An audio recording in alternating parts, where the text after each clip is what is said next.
What's up, Internet? I'm Matt Brickman. This is the 734 from WCCO. You're not going to believe this, but it's snowing again. Yeah.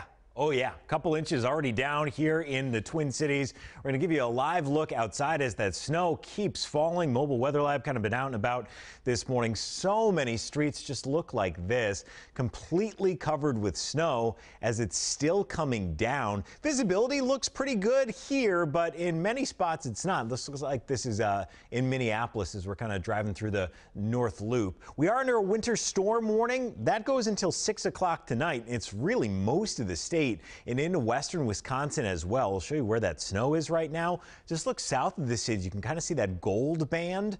That's really heavy snowfall rates, like over 2 inches an hour, and that can make it really tough to see. It's going to stay steady through the morning, finally lightening up just in time for the evening drive, but I think we'll be seeing steady, if not heavy snow most of the day. 4 to 8 inches here in the Twin Cities and into western Wisconsin. I know on that map it looks lighter in southwestern Minnesota. That's just what to expect on top of what's already fallen. We've already got a couple of spots with 7, 8 inches down in that far southwestern corner.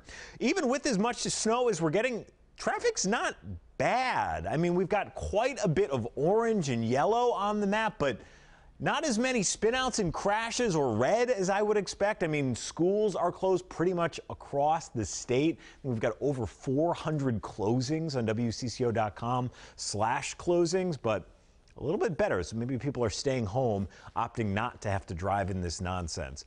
All right, I know we have been talking a lot about snow. It has been breaking records in my spirit. So I wanted to try to spin this thing as much for my mental health as anything else. As we get dumped on with yet another round of snow, I want to know, what do you love about Minnesota winters? What keeps you here? If you're watching on Facebook or Twitter, take a look at this and leave a comment. We'll share some of the positivity coming up in about 5 minutes. All right, well, this has been my biggest challenge this month. Where the heck do I put all this snow? Turns out MnDOT has been struggling too. And when we go out and clean up, we go up on bridge decks and we'll go on the shoulders and on the ramps, and we actually will either blow the snow off of the roadway or off of the shoulder, or a lot of times we'll truck it and take it other places and dump it. I love that idea. I'm just going to drive my snow to Roseville. You deal with it. MnDOT also puts down a bunch of salt, and that'll help melt the snow, obviously. They still have plenty. You can see 286 tons for the winter, and they've already used about 100,000. The girls' state hockey tournament gets going this morning in St. Paul. This is the 25th year for the tourney. Yesterday at the X, they unveiled a new traveling championship trophy that the 4 winners will share. We know some of the schools competing are closed today, but as far as we know, the games will still happen. Okay, this next story is so juicy. I love this. Former Gopher football coach Jerry Kill is throwing bombs at PJ Fleck. Listen to what Kill said on Sirius XM radio last night about Mr. Row the Boat. I just think sometimes ego gets carried away, and when he went into Minnesota and treated the people the way he treated my guys, and telling them he had to go in and completely change the culture, and there was a bad culture and bad people. You know, he made it sound like we didn't know what we were doing. Do I still root for the Gophers? I do. Do I enjoy him running up and down the sideline? No. Do I think that he's about the players? No. He's about himself. Whoa! What makes this even crazier is that Fleck was on Kill's staff at Northern Illinois. He worked for him. PJ Fleck has not responded to the comments. I really hope he does, though.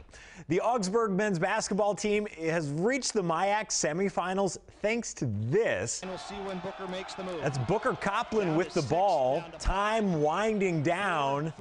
And he's going to launch it from deep. There you go.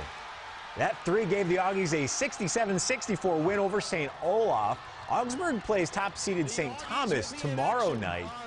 So he hits that buzzer beater just a couple of hours after we ran a story on Coplin.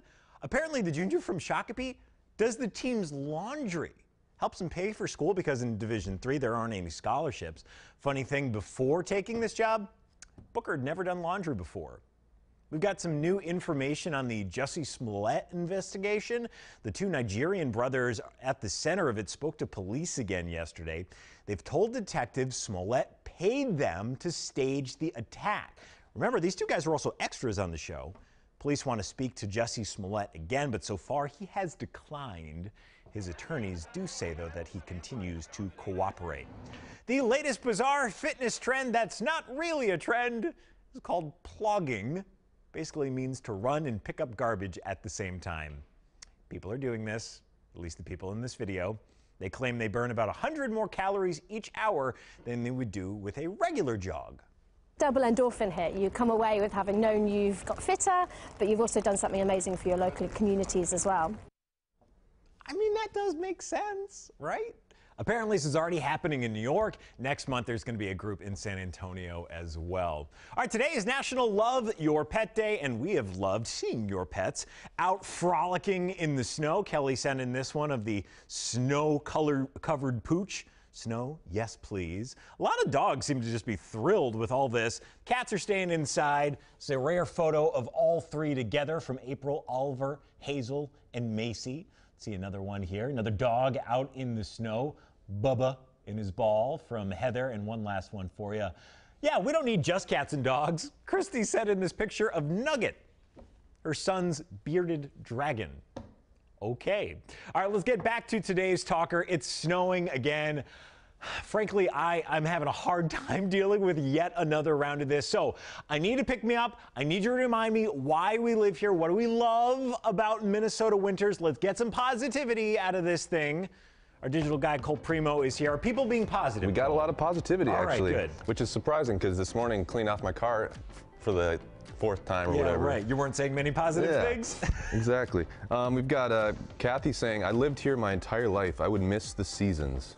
The seasons are nice. I think I might like the other 3 seasons better. And we've got Jessica saying, winter sports are oh so fun. I love snowshoeing and sledding with my kids on the weekends. I like this one from EK. She says, Minnesota winter is beautiful, but also rejuvenates. We are forced to slow down, admit nature's power, get cozy, have hot cocoa, experience hygge. I've been with people when they've seen our winter for the first time. They are truly awed by it. Can't forget hygge. Is that how you pronounce that word? I don't know. It might be hygge. I'm not sure. And we've got Faye saying from the local group Atmosphere, we can drink the water and breathe the fresh air. That's here. That's pretty good.